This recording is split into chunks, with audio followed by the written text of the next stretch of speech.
Panibagong araw, panibagong walang kwentang video na naman. Ako si Royce, masipag pero balagbag. Kaya tara, sayangin natin oras nyo.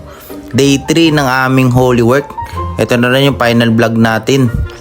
Dito nga, pinatapos lang namin yung mga natitirang trend. So, as usual yung ginagawa.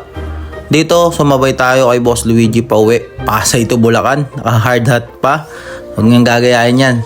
So, dito makikita natin yung mga lumalaman ng patas.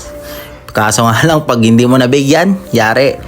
Yan, nandito na tayo sa may bandang Luneta. Papatuloy lang yung ating paglalakbay. So yan, makikita nyo yung shrine ni Dr. Jose Rizal. So dito, nasa bandang Nabotas ata tayo, papasok ng Malinta. So ayan, kakaliwa lang kami dito ni Boss Luigi. So bale, ito ang pinakamabilis na way pauwi sa amin sa Bulacan.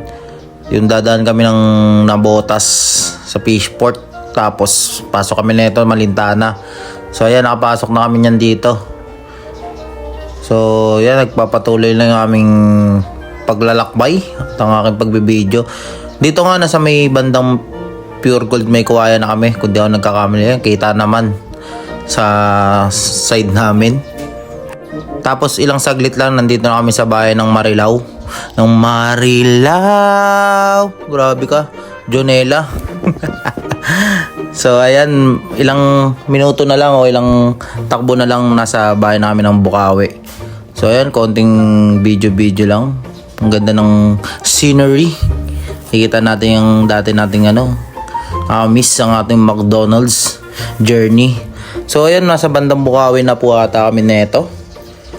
Mga ilang saglit lang, makakarating na kami dun sa aming lilikuan, ang bayan ng Bukawi. Ito na ang Philippine Arena. So ayan, ito yung pinaka the best way na dadaanan mo para hindi ka na matraffic dun sa may mismong Bukawi. Ito na. So bali, sikat na sikat tong Philippine Arena para sa mga naninirahan sa Bukawi at Santa Maria dahil sa napakaraming mga pwedeng puntahan, pwedeng pagjaggingan, pwedeng kainan, sobrang dami dito. Pwede rin yung tamang tambay lang. So ayan, dyan sa mga side nyan, kaliwat kanan, makikita nyo na yung mga pwedeng tagusan sa NLEX. Yan, mga mapapansin nyo na yan. So baka naman, alam nyo naman siguro hindi kayo pwede lumiko dyan kung nakamotor na kayo. So dito nga, uminto muna kami ni Luigi para magpahinga. Konting stretching, tsaka tamang video na rin sa paligid. So makikita nyo dito si Boss Luigi, tuwan-tuwa na at malapit na kami makauwi. So hanggang dito na lang muna. Maraming salamat sa 3 minutong pagsayang ng oras nyo. Love you all.